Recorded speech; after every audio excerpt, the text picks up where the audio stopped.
budget battle on Capitol Hill. The House and the Senate return in an hour after making some progress on a short-term spending plan to avoid a government shutdown. Senate Democrats are now backing a 2-week deal proposed by House Republicans that includes $4 billion in cuts. But what will happen 2 weeks from now? Democratic Senator Kent Conrad is chairman of the Budget Committee and joins me now and has been part of these negotiations. Senator, thanks so much. Let's review the bidding here.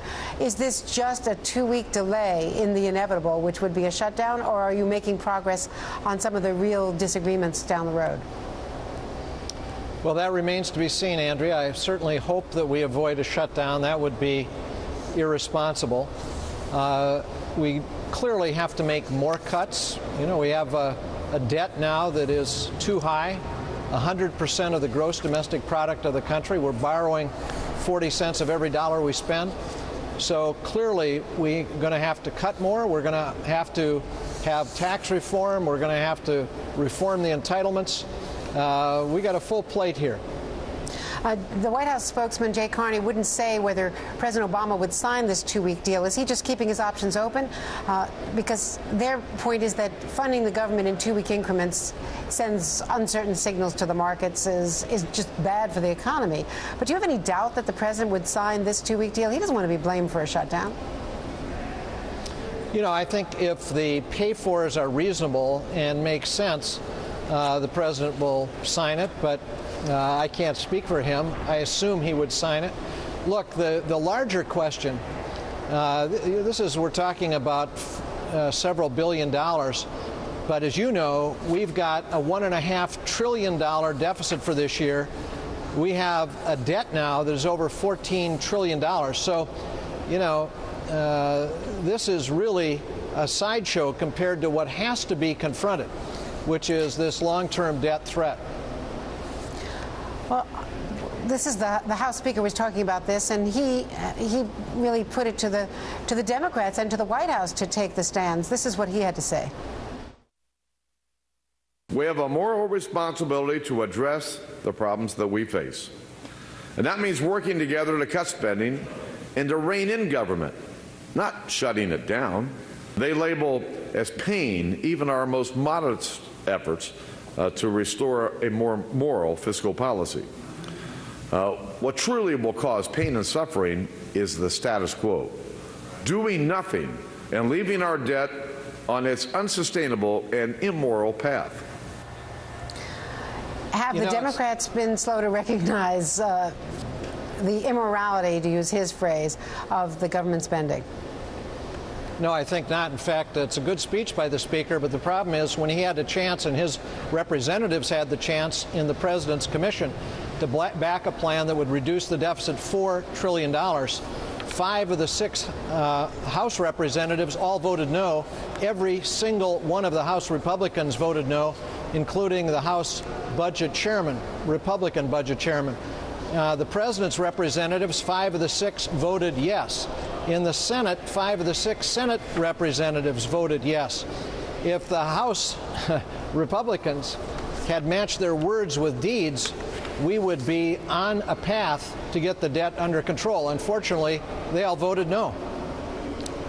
Now, when it comes to long-term commitments, you've mentioned entitlement reform. Clearly, that has to happen. Right now, we're all dealing around the margins with the 12% of the budget that is not off limits. But Tim Geithner, in a briefing with us at a Bloomberg News roundtable last week, said that he didn't think there was any near-term need to do anything about entitlements. Down the road, yes, but near-term, that it was more important to deal with immediate deficit cuts and revenue enhancements. Is the White House too reluctant to take this on? I can only speak for myself. Look, I simply disagree with the Secretary on this issue. The Fiscal Commission, we took it all on. We took on the entitlements. We took on tax reform. We took on substantial cuts to domestic discretionary spending, including defense. We took it all on, and 11 of the 18 of us agreed, including 5 of the 6 of the representatives of the president. So they stood up when it counted in that commission to put together a plan to reduce the debt $4 trillion, trillion with a T, over the next 10 years. That would put us on a very sound course going forward. That's what's required. And again, it was House Republicans who voted unanimously against that plan, and that's where we're going to have to go. We're going to have both sides come together around a comprehensive plan to get this debt under control. Now, your gang of 6, the bipartisan group of senators, has been meeting to come up with a plan. Can you give us some sense of the specifics that you're willing to suggest with all of the authority that, you know, your team has behind it? Well, our group of 6, 3 Democrats, 3 Republicans, including 4 who are members of the commission, joined by Senator Saxby Chambliss of Georgia and Senator Mark Warner of Virginia, have been working now for weeks. We'll meet again tomorrow morning. A little hard to say because we have an agreement. Nothing is agreed to till everything is agreed to. Tomorrow's meeting is very important. Is there going to be some entitlement reform, some attack on entitlements as part of this package? Everything is on the table, and as you know, we've really got 2 approaches. One is along the lines of the Fiscal Commission. The other is a backup plan to encourage Congress to adopt a comprehensive plan, real consequences if Congress fails. And as I say, conclusions have not yet been reached, and tomorrow, as I say, I think is an important meeting.